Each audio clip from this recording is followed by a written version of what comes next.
Welcome to the Conscious Pivot Podcast with international speaker, business mentor, best-selling author of Pivot, and your host, Adam Markell. The Conscious Pivot shares the stories and wisdom of people who have successfully reinvented some area of their business and personal life. You'll gain powerful insights into how you can fully embrace new opportunities, increase your performance, and master the art and science of innovation and resilience. So please join Adam as he guides you on your Conscious Pivot. Hey, everybody. Welcome back to another episode of the Conscious Pivot Podcast. I'm your host, Adam Markell, and I am thrilled this morning to have a great guest. I'm very lucky, actually, because from my standpoint, all of our guests are really quite amazing. And it's so interesting. I won't get into the sort of the backstory of how I get introduced to people, because not everybody that's a guest on the show is somebody that I've known for years and years. Sometimes that's the case, and that's always a joy. But often it's just this sort of serendipitous leading of, connection to somebody through someone else. And I'm, sort of looking at the breadcrumb trail backwards. It's always fun. I happen to know my book agent is the person who connected me and Kiri, who I'm about to introduce you to. And so at this time, I think it's just wonderful to acknowledge how so many wonderful things are happening in a way that we can't predict or plan. And yet when I look and I'm careful to be conscious of it, I can see all these just wonderful serendipities. And I think at this time, especially now with so many things going on in our world and people in many ways, I think, struggling with the unknown and maintaining faith and not veering off into fear. I think it's a great reminder for me and for all of us to just be able to see how many everyday miracles or everyday things that you might not call a miracle, but just these wonderful serendipities, I'll just refer to them that way, are happening, and with great ease and great grace, and don't require a whole lot of heavy lifting. And this is one of those cases that I got introduced to Kiri Westby by my book agent. I'm going to read a little bit of her bio, and then I'm going to get right into it with her, which is really exciting because I think this we had a great conversation. So Kiri is a lifelong human rights activist and a writer whose unique blogs have been featured on HuffPost and Good Morning America and translated into multiple languages as well. Kiri was raised in a small Buddhist community in Colorado, where she began formal training in meditation and dharmic arts at the age of 8. She started working professionally in human rights advocacy at age 22, transporting money and information across borders for a global feminist network. At age 29, Kiri was arrested, making international headlines for reminding the world in front of the Olympic cameras of ongoing human rights abuses in Tibet. Kiri currently lives with her husband, Phil, and their 2 young children in a small fishing village in Mexico. After 10 years of writing for the international media, Fortune Favors the Brave is her first book, and we're going to get to talk about that today as well. Kiri, welcome to the show. Thank you. I'm so excited to be with you. Yeah. My first podcast ever, and I'm just thrilled. Oh, my goodness. I feel really honored that we get to your first podcast. I know. It'll be fun. I promise you'll be released unharmed. relatively unscathed. So you have a beautiful bio and lots going on there. I know we're going to dig into a bunch of those things, but before we do, what's one thing that's not included in your introduction there that you'd love for people to know about you? I think something that's not included in that is that while I'm a really extroverted person, I haven't spent a lot of time online, and this book represents a bit of kind of a coming out of an anonymous identity online to claiming my own identity and my own story. Well, there's a lot of mystery in that, which is good because we're gonna dive into that. Kiri, just before we turn the record button on, you and I were talking a little bit about an alias that you've got, and I don't mind just diving right into that story. So for everybody, I asked Kiri right before we started, I said, what's the story with Donna Snow Bunny? And can I make reference to that name? And is like an elitist, I don't know where. I actually asked you that. So let's just go after it. Who is Donna? Yeah. So as a sort of underground or anonymous human rights activist, I've spent a lot of time in my career formulating aliases or other identities that allow me to do my work more easily. And this is my book here. I brought a copy. So this is my book, Fortune Favors the Brave, and it's my first book. And I tell the story of becoming a global activist through the lens of the most sort of the bravest I've ever been, the scariest experience of my life. And that was a nonviolent protest at Mount Everest Base Camp in 2007, just as China had been awarded the Olympics and were kind of coming out on the international stage. And we, five American activists, gathered there at base camp the evening before the big announcement, and we staged a small nonviolent protest with a banner and our own sort of ceremony. And in that protest, my alias was Donna Snow Bunny. And my story was, I traveled separately to Everest Base Camp with a Tibetan American. And my story was that I was kind of a ditzy American who didn't have much knowledge about the political situation in Tibet or China, happened to find myself there on a vacation. There was another group of Americans holding up a sign and they needed some help, so we joined in. And that was a specific strategy to provide as much protection as possible around the Tibetan American who was amongst us, while others in the protest took different aliases. And some of the others in the protest, I never knew their real name, and they didn't really know mine until after the experience. And so in those circles, I'm still referred to as Donna a lot. Donna, forgive if this is a really neophyte question about that form of activism. I've never really looked into it greatly, and maybe there are people listening now that same thing, just have never really thought too much about how that works. Were you able to maintain, because you were arrested at this, Yeah. Was that the time when you did get arrested? Was it that particular protest? Yeah, it was. Yeah, and it was the first time I had been arrested after, at that point, 7 years of human rights work in war zones and different areas of armed conflict. And yeah, so it's interesting. We had an alias that was very important in the lead up to the arrest. But then once we went into the Chinese sort of system, they had our passports and they had a lot of information. And Right. And also, our security strategy was that we smuggled in our own satellite and we'd live broadcast the protest to a computer in New York City. And that prevented China from denying what had happened. And for days, they denied that they had us. And for days, the video of us being arrested repeated over and over again on news stations around the world. And so that was sort of part of the plan, so to speak, was to get arrested and to sort of show the lengths that China will go to cover up the truth, and the lengths they were going to do that in Tibet, but to pit them against the United States government, who was looking out for our whereabouts. Although there were days in which we were missing and our families, no one knew where we were. Well, you were saying you don't know that much about that underground kind of world of activism, and there is a huge underground world of activism that trains people in nonviolent direct action and who does work anonymously or through sort of quiet means, and often the goal is to get in and get out unnoticed. Right. In this case, the goal was to get in and get as noticed as possible and use that to sort of steal the Olympic spotlight that was shining on Beijing, so that instead of every headline reading the next day, Beijing unveiled its torch relay route, which was to go to the top of Mount Everest. Right.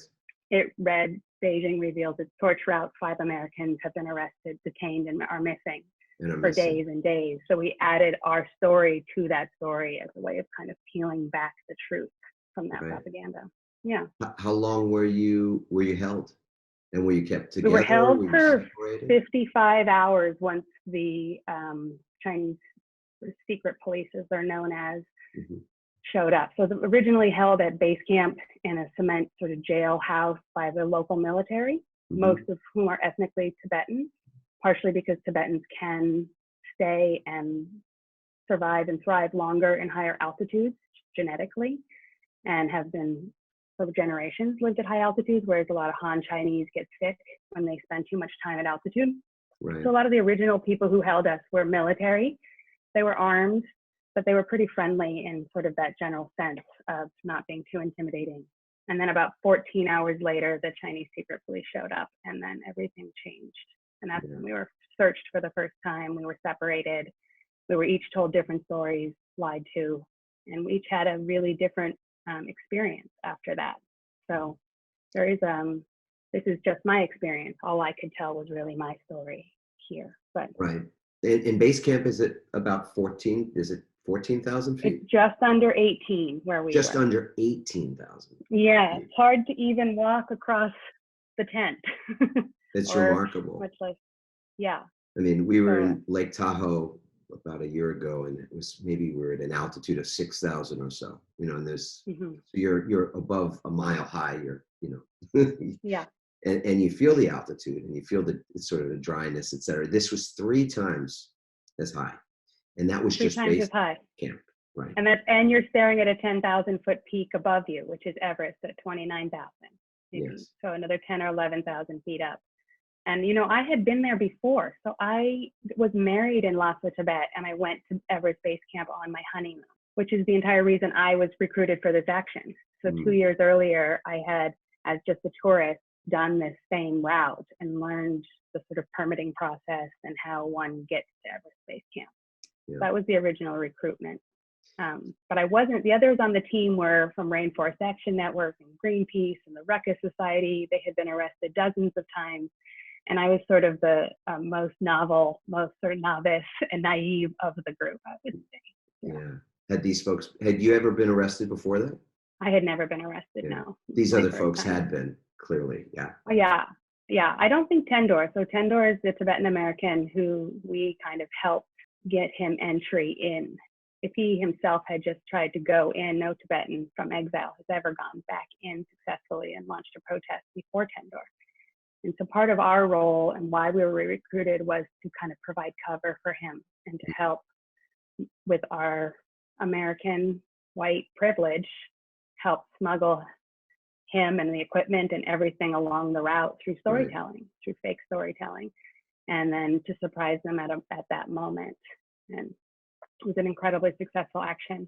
In the year following that, an uprising sparked across Tibet, and a lot of those activists had heard or seen these the stories of this Tibetan American Tendor who had done this brave act. And the stories were all kind of embellished. He had climbed Everest barefoot and stuck the Tibetan flag in the top and all that. But nonetheless, he really became a national hero and a symbol of resistance that year, which was incredible. Yes. So I tell the story from within Chinese interrogation in my book about how I got there. And I go all the way back to my unique upbringing in a Tibetan Buddhist community in Boulder, Colorado, the first Buddhist community, I think, in the West, in the U.S. anyway. That's so interesting. You think about the connection to your upbringing, as you said, and then being in it's not the birthplace of Buddhism, is it? But it's well, the Buddhism that I was raised in, for sure, it's the birthplace of Tibetan Buddhism, Mahayana Buddhism. I started attending Buddhist schools as soon as I could walk or talk, and Buddhist summer camps. And we had a certain Tibetan angle to our training, and was led by a Tibetan meditation master who had fled during the occupation of Tibet and had led 400 people across those same Himalayan mountain ranges that I was later walking along. And I point that out in my book. It doesn't really occur to me until those moments before the protest that I'm chanting a mantra from my youth. From your youth. And that mantra was brought to me by a Tibetan man who had walked these same mountains seeking freedom. And here I was making a choice to bring that wisdom and that knowledge back into yet another kind of action in the ongoing cries for freedom that are coming out of that. So yeah, it's an interesting cyclical pattern that arises in the book as you learn who I am and how I got there. And so it was very much on purpose. When the Chinese arrived, when the when their Secret Service showed up, did Yeah. they remove you from that location, bring you somewhere else? They separated They you. did. Yeah, they did. They searched us for the first time. I had a hidden telephone up to that point, and I had actually done an interview with the Associated Press from the toilet that the military hadn't known about. So they searched us. They removed everything, all our equipment. They went to the tent we had stayed in and gathered all of our belongings. They put us in 5 separate vehicles, and they just started driving. And they wouldn't tell us where we were going. And it's desolate, right? So from Everest Base Camp, you're looking at like 6 hours to 7 hours down to the main highway that goes sort of in and out of Tibet.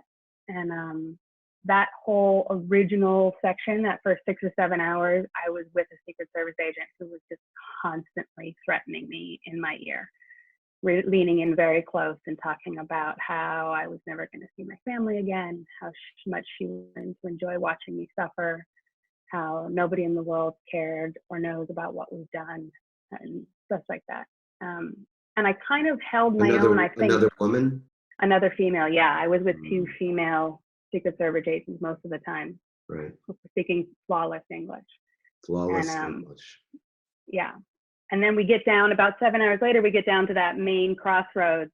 And I had, up until that point, I think because I studied diplomacy and world affairs in college, and I knew a lot about the politics, I have betting in my mind that the Chinese government was going to want to get us out of the country and bury the story as fast as possible. And it was only a few more hours to the border of Nepal, down off the Tibetan plateau from there. And I think everything in my heart and mind was seeing myself in Nepal, a place I know very well. I lived in the Kathmandu Valley for a long time. I was talking in detention about, oh, by tonight, I'm going to have you guys at my favorite pizza restaurant, just holding on to all these visions of what was going to happen. And then we hit that main highway and we turned right back into the interior of Tibet, and like my world shattered. I had this earth-shattering moment of realizing and starting to realize everything I thought was going to happen was wrong, and I had no idea what was going to happen. And so the book goes through those, but not till the end of the book. Actually, to give you lots of time to kind of get to know me and to see why it is that I walked into my first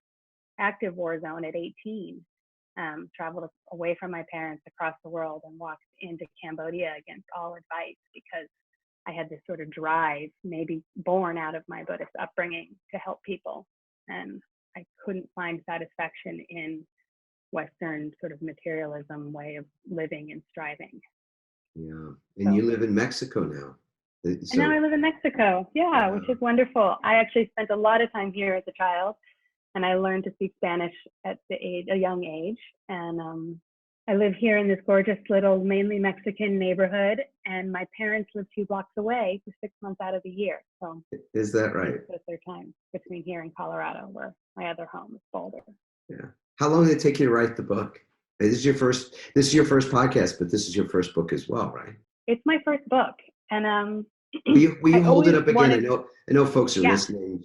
You know, we have it on YouTube as well, but it's a gorgeous cover. I mean, it's just a really a striking galley, as we call it, that cover book, and it's a hardcover book. Yeah, it's a hardcover book. Hard Beautiful. to even see these days, and I know. My husband, Phil, who you meet through the book and you hear our love story of falling in love, he designed the cover, actually. As I was reading him early pages, he was doing sketches. You need to tell Phil we lots of compliments and kudos for the book cover. Thank you. I will. It's like a little bit of like a modern feminist angle on like a Clockwork Orange is what I see. Yeah. Same face. Or even Phantom of the Opera came up. Or Phantom of the Opera, yes. Yeah. And I refer a lot in the book to Where in the World is Carmen Sandiego, which was a video game I was a bit obsessed with as a child, and this idea of outsmarting people and flying around the world to assume different identities and all that. So it sort of captures all of that. I want to dive in. Obviously, we gather very quickly how brave you are. I mean, it's incredibly brave. Not incredibly, totally credibly brave. What's the fortune piece of this? So fortune favors. Yeah. So I tell that story in the book a little bit about, it has to do with meeting my husband, and he was a tattoo artist, and I went in to get a memorial tattoo. So I lost my grandmother, and when I lost her, I was deep in the Democratic Republic of Congo, and I was 5 days from an airport, and I wasn't able to get home for any of the memorial. So I get home, and my best friend convinces me to get a tattoo as a way of kind of memorializing her role in my life. And I go to get the tattoo, and I end up kind of strangely falling for the tattoo artist. But I still think it's just going to be a momentary overnight thing. I'm leaving in a couple months for a whole year in Kenya, a year's contract. I'm not attached to anyone at this point. I can barely keep a house plant alive. And so you really are living out the Buddhist principle of impermanence, right? Yeah, impermanence. I always had like a bag packed. I could be in Africa with a few days' notice, and I felt very like free. I would go anywhere I wanted at a moment's notice without accountability to anyone other than the mission that I was on. But in the months that I'm dating him before I leave for my contract in Kenya, I see this tattoo on the wall from like an old sailor flash, and it says "Fortune favors the brave." And he starts talking about what an old saying that is in the tattoo world, and that sailors used to get it while they were going off to literally seek fortune and didn't know whether the world was flat or round or what they were going to find, and they would get this tattoo on them. And it's an old Latin saying, from what I understand. And so it became kind of a motto between him and I. Every time I would leave and I would go on a mission, I'd have to say goodbye, like for real goodbye. Like I'm going and I'm hoping to come back, but I might not. And that's a different type of goodbye than you normally say to somebody. And we started saying to each other, "Fortune favors the brave," because in Buddhism, there's this concept that good fortune or like good karma comes from fearlessness. And fearlessness is not the absence of fear. It's not, when you say I'm brave, it's not that I don't feel fear and haven't felt fear a lot in my life. It's more of like having been trained with how to work with that fear so that it doesn't cause inaction. So how to move through fear, how to walk with fear. Fear is a really important lesson, a really important teacher that's always with me, fear and death. So those are a huge part of my upbringing, and those are what I think caused me to do what acts that others would see as incredibly brave. And it's because of my deep relationship to working with fear and my own death. Well, I'd love for us to be really present in this moment, not just with each other, but present in what's going on in the world right now. And I'm curious what your thoughts are on bravery today, on the kind of bravery that might be really impactful and not something everybody is sort of equate. When we think of bravery, we easily think of what you did as being brave. Certainly, anytime we are doing something for a purpose that's greater than ourselves, I think that's a brave act for sure. And there is a tremendous amount of fear that I think is in the world at this moment, given this pandemic situation that we're in, and a lot of the knowns and even I think more so the unknowns. I'd love to just get your take on bravery in the world we're living in right now. Yeah, I mean, talk about a conscious pivot for 7.5 billion people at the same exact time. No kidding. We're living through really interesting times. Even when we booked this podcast a few weeks ago, no one could have imagined we'd be in this situation talking today. And that's some of that sort of serendipity you talked about, and pulling out the voices that we need at the times we need them.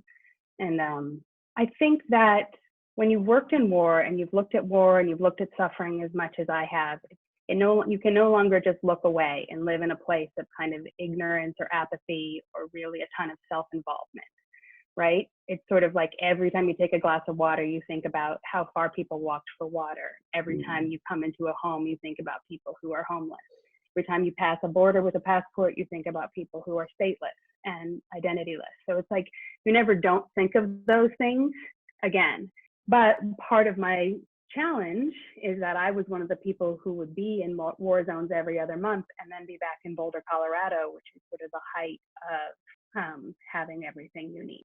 And in that space of having everything you need, there's an incredible ability to not to look away, right? To not see what interconnectedness we have, to not see the suffering that went into our comfort, and to look away from it. And I often would try to bring it up and was told over and over again to stop killing the buzz at the party or stop talking about war. We're all here together. And it was like hard to balance those two worlds for much of my life. And But it is that view into war and suffering that has led me to so much gratitude for my life on a daily basis. And in that space of gratitude, I don't need as much as other people think they need. I don't, that kind of patting myself with stuff to feel a sense of happiness goes away, because you see, like, what would I take if I had 20 minutes to decide?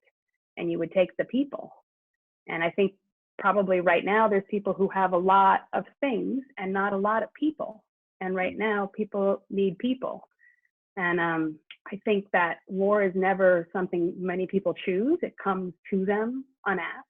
As this virus is coming into our life uninvited, it's not a choice that we've made.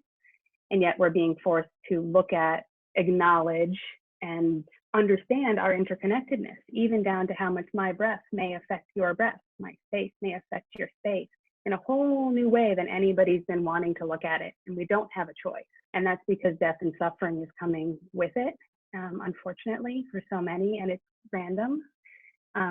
But I guess two things I think are really important. One is, in a war zone, the first thing that happens that I've seen is that people forget expecting some kind of government or outside body to come in and take care of themselves, and they start community organizing, and they start, building systems that work. They adopt children that are orphaned. They start making food for everybody, not just themselves. They share what they have. And I'm seeing so much of that in activist circles online just in the last week, creating community care databases that take account of all the elderly and all of the immunocompromised in their own communities and start to build systems. Part of that is because they're looking at the government. They're not seeing the kind of savior model they thought was coming, and there's sort of a waking up to our own ability. And I think in war, what you see is rising to the occasion. You look at someone who's in war and you say, yeah, you're very brave. And they say, what choice did I have? It was bravery or freeze. And I froze for a while, and then I got moving. And I almost felt like that this week. Like, I had so much I wanted to accomplish this weekend, and I kind of sat frozen, and I had to acknowledge that I was in kind of a fight or flight space around this pandemic. Yes. And I woke up this morning and I felt the action within me. I felt the rising to the occasion and the reaching out in any way that I could with what I have to my direct community here. Yes. A lot of that is just in Spanish, speaking to people about the pandemic, explaining to people who don't have access to international news what's coming and how to keep their family safe. And here it's not hand sanitizer, it's like soap and running water that is in short supply. And so bars of soap are 30 cents a bar, and I'm buying soap and handing those out in communities that otherwise wouldn't think to go, because soap is, so necessary right now, soap. And so I think I think by all predictions, it's going to get a lot worse before it gets better in terms of the level of suffering we're going to see globally. And at the same time, if we could count the number of infected that we have on these screens, and we could balance it with the number of people who are doing something they've never done before and rising to the occasion to meet the needs of their families or their communities, I think we would also see there's like that opposite reaction. And people will paradigmatically shift and wake up as they are called to, as this virus comes into their communities. And it's not a choice. I've seen a lot of Americans in the news program saying, I'm not going to let coronavirus ruin my day or into my time or and it's like, this isn't a choice. Like, coronavirus isn't asking. And the interesting message I'm feeling is, if you act in self-interest and individualistically, you harm yourself and you put other people at risk. And the community is starting to call people out just locally for doing that in a way that's different. And if you act community-minded and empathetically, and you see this as one human species, you may be spared from this. So there's even a sort of bigger message to this virus, which is that we all are going to be called to our greatest, our bravest selves, and to rise to occasions we never thought possible. And we won't come out of that the same. There's no way that we come out of that still thinking in the same way we were thinking. So no, it is no, please continue. I was just going to bring us back to that paradigm shift, but yeah, please continue. I was just going to say, it is a major shift of consciousness, and we're all being asked to decide how we're going to respond. Indeed, self-responsibility, I think, is a big component of all this, that we will have and do have a choice how how we put our own self-interests in the mix, in thinking about how we impact so many other people without even, maybe not even knowing it, because there are, as you say, there will be a lot of suffering. There already has been, but the bulk, the masses will come through this, and it just may well be that along the way, based on your actions, you've either harmed someone or helped them, and that I think making that conscious choice, even in this moment, my goal is to help, not to harm, is a simple enough sort of mantra or question to ask before you choose to take a certain action. What I'm blown away by is the level of creativity. We were talking to our kids about this, and with businesses being changed and disrupted in ways that we could have predicted, I suppose, but just wasn't. I don't think it was on anybody's radar. Not really. What's something globally? How things could shut down globally, and yet the creative response to all this from so many different corners of the communities online, at least anyway, I see, are remarkable. Just the amount of giving that's going on, and the ways in which people are literally reinventing their models on a dime, like in the moment, just reinventing things, which is a part of, I think it's a DNA thing. It's genetically a part of who we are as a species, to adapt. That's how we've existed. That's how we've managed to continue with all the god-awful mistakes that the human race has made over time. And there've been one serious, massive blunder after another, and yet we're still around. We're still here, and that's a credit to that. I think we are resilient by nature, and I'd love to get your take on resilience, on the term. What does it mean to you? How do you define it? And would that be a word that you would use in connection with how we move through this? As you say, there'll be this fear. There is this prevalence of fear, and it's a question of how do we move through this? What's your take on resilience?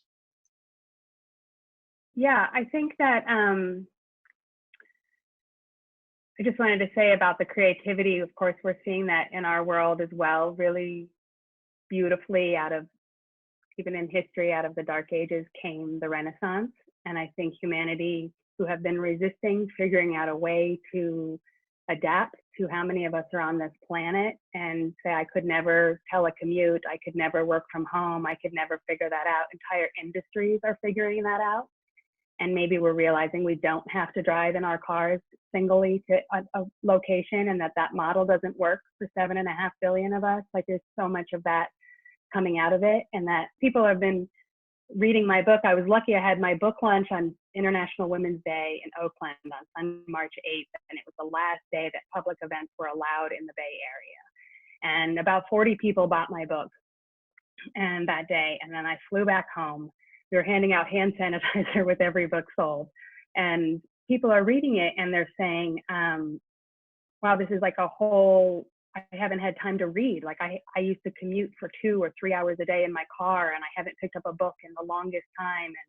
And so the space for creativity, the space for outlets with literature and art are being opened in our lives, because we're not moving so much, and our minds are expanding into that. And it's just so beautiful to see the creativity blooming at the same time out of this major interruption into every single human's life. And we needed a major interruption. The Earth, I believe, so quickly. So quickly. Yes, in a matter of weeks. And it's fear that made it happen. So it's interesting that we look at fear sometimes as an enemy, and we think everyone's so afraid. And there is a moment with fear that you pause, right? And then there's a time when you find your resiliency and you get to moving. And it's the fear that's causing us all to stay home. It's causing all kinds of beautiful renewing to the planet to happen, and to animals to have a break from our relentless interruption into the world. Yes. And I think that in that fear, if you can stop resisting it, and you can sort of befriend it and realize, okay, fear is causing me to make major changes in my life, to the way I work, to the way I relate to people, to how I live. And now it's time to stop being afraid and to start moving into action and to creation, which is what the human condition. We have this ability to ingeniously adapt and to create better ways for ourselves to exist. And a lot of that has come out of pandemics or plagues or world wars that come to us in a way that we're not ready for and we didn't want, and they disrupt our lives. And it's not pretty, but out of it blooms something brand new. And so I think about that a lot. And I think, I think a lot about this metaphor that we use sometimes in the activist world, which is that if one person just starts screaming out, they can only yell for so long. Right. But if we yell as a chorus, if we create a chorus, then I can yell for a while you rest, and then you can, let's say, sing for a while I rest, and someone else can come in with another tune, and that note can be carried out forever, for as long as there are people to continue to spell each other and come into it. And so we tend in the West, in America, to see ourselves as saviors, and how am I going to save this situation? And the thing is, it's not I, it's we. And the only way forward has always been we. And we can look to women, not just women, we can look to activists on the ground who've survived war and have done so by community organizing and by stepping back from that sort of savior position and creating a we. And that's how we move forward. That's where I find my resilience. It's in the we. It's in the kind of working with an entire plethora of talents and skills and moving everyone forward. Something you said that really hit home for me in talking about how we capture our resiliency, or what does it even mean, is this idea of spelling each other. Because my belief and my experience is that resilience is in many ways about how we recharge, as much as it is about how we charge, like how we charge forward in things in life, and then how we recharge. Because without the recharging, and in the example that you gave of a chorus and of a person screaming as long as they could possibly scream, at some point they run out of everything. They run out of energy, out of breath, out of voice. It all just, at some point, they become exhausted. I really feel that our world has been exhausted for a long time. We're exhausting resources, but we're exhausting ourselves first and foremost. And that is a pandemic of its own. And this other pandemic is actually causing us to reset. It's causing us to have the needed space and even time to recharge ourselves. Similar to the way you described in that chorus, that one person spells the other, gives them that time to rest and recover, so that their voice can then be strong again when it's their turn to pick it up. And that's just its own. There's a beauty in all of that as well, that we are relearning something that we've probably forgotten anyway. And I'm not certain it's everywhere in the world, because clearly people from Europe that are listening to this, they weren't living as exhausted an existence as people from North America, and in particular people in the United States. But I was in Japan in December, and it's between Japan and Singapore, the two most sleep deprived countries in the world. So, I think this idea of go, and constantly producing and constantly working has been its own disease long before we were talking about Corona. But I know for me personally, to maintain my own resilience, I've got to do things consciously. I've got to set it out. It's got to be a part of my plan on a daily basis to want to actually take care of myself. I think that's going to be another one of the things that comes out of this, is that people are not only spending time at home with their families and have time maybe to read and time to think or sit still or what have you, but new rituals will be born out of this forced reset that I think will change people's lives, because they'll once again have some appreciation for how different life can be when you do slow down, or when you do have the ability to rest, assuming they're not just being driven each day by fear. If they can actually, as you say, sort of embrace this opportunity. I think it's a big part of being resilient, is being able to see creative opportunities in situations that might otherwise just have you in that fight or flight mode. So I would love to know, Kiri, what are the kind of rituals that I know you've got a spiritual practice from the time of childhood. So is that the most significant ritual that you have at this point to help you to reset or to recharge yourself? Or are there some other things that you might share with our audience that you do on a regular basis, whether that's daily or otherwise, to more consciously recharge your battery? Yeah, I do a lot of things pretty consciously. I have some of my own sort of very spiritual traditions that maybe are born out of my spirituality. And one of those is that when I lay myself down at night and I put my head on the pillow, I just do a quick assessment of my day. And I look at my whole day and how much of it I was present and how much of it I was just on autopilot. And then I try to do something generous that requires my giving up every day. And oftentimes I do it with my children or with my partner, but I also try to do something just like one simple act outside of myself or my own sort of self-benefit, and not necessarily benefiting my family or my home, but something that benefits somebody else. And I don't always succeed, but every night I remind myself that for me, generosity is like the seed to feeling better and the seed to a sense of accomplishment or goodness or happiness even. I think that out of a sense of self-preservation, we've been taught to hoard. But as soon as you hoard, you feel terrible about the fact that you've taken it from somebody else. And then you have to sit in that space of greed versus self-preservation. And so the simple antidote to that, kryptonite to that, is to be generous. And it can be small. Lately, anybody that posts on their Facebook that they're really freaked out right now because they're a hairdresser or a therapist or someone who sees people face to face and they are struggling with how they're going to feed their families. I also have a family restaurant. It's struggling. I've just been ordering them, hey, we're ordering you guys takeout tonight from our family restaurant. It's sort of not asked for. And that's been my practice all week, and just being like, I don't have enough to give to everybody. The suffering is immense, and I can take care of my community, but I can also just like do one small thing that I didn't need to do. Because once I do it, the feeling afterwards of having done it is the feeling I've been sort of searching for all day.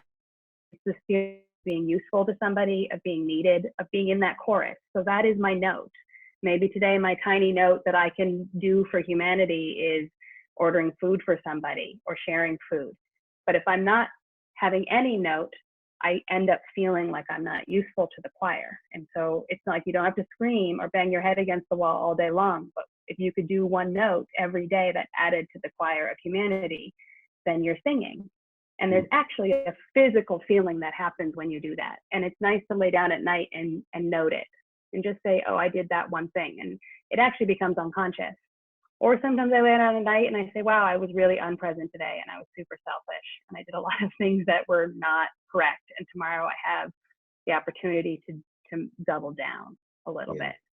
And it's selfish in a sense that it brings me happiness, that it is actually the cause and the root of my feeling good about myself and all that I have. I mean, in the US context, I may be like middle to lower class. I'm a writer, my husband's an artist, but in the global context, I am 0.10% of people who can count on hot water coming out of their faucet and food in having a refrigerator. 60% of Mexico doesn't have refrigerators. So how are people here going to prepare for weeks of social isolation if they can't refrigerate food? And so there's just like those things I'm sort of uber aware of.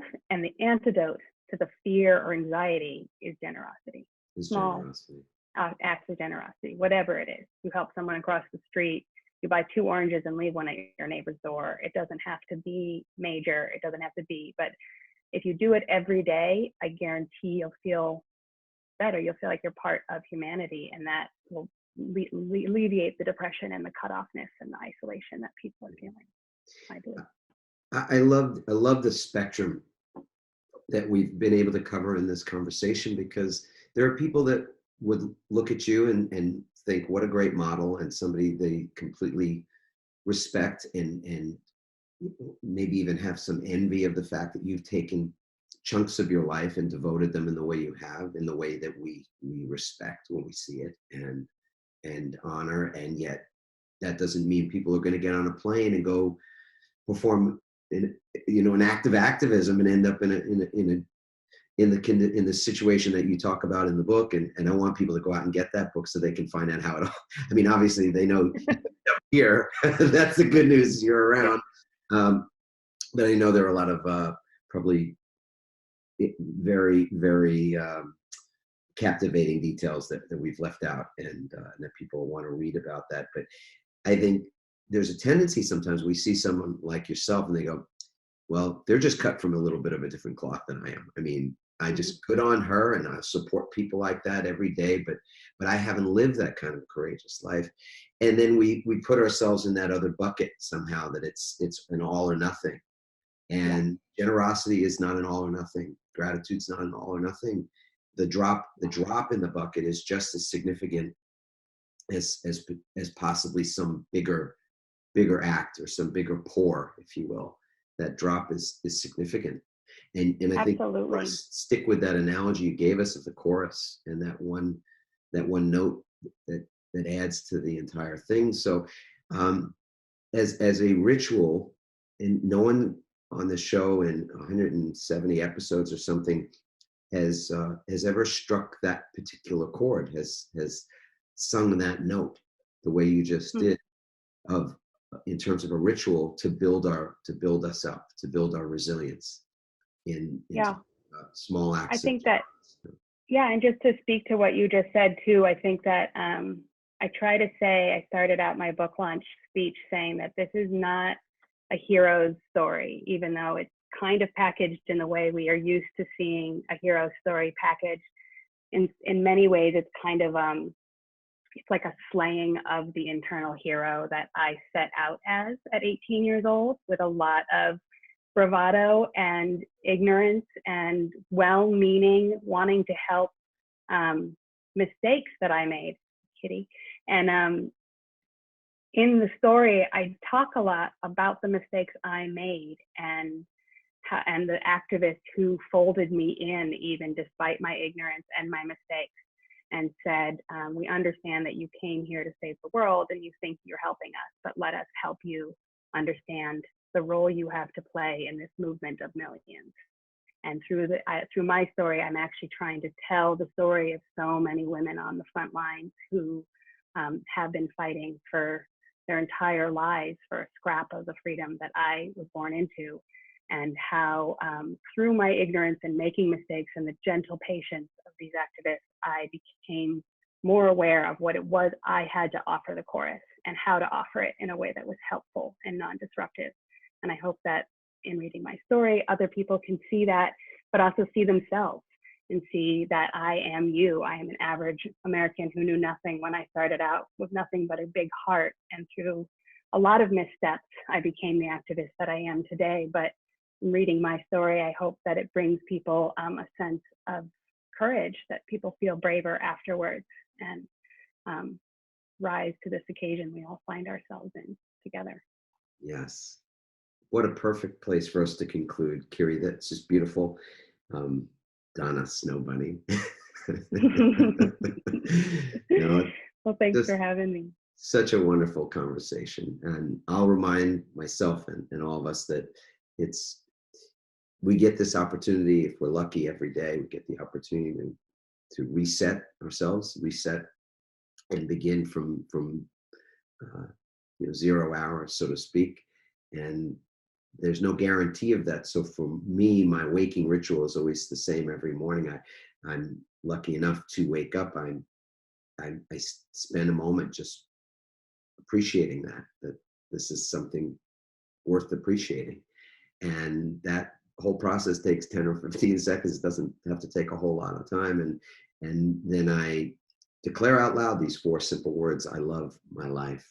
So I get to ask you now, Kiri, do you love your life?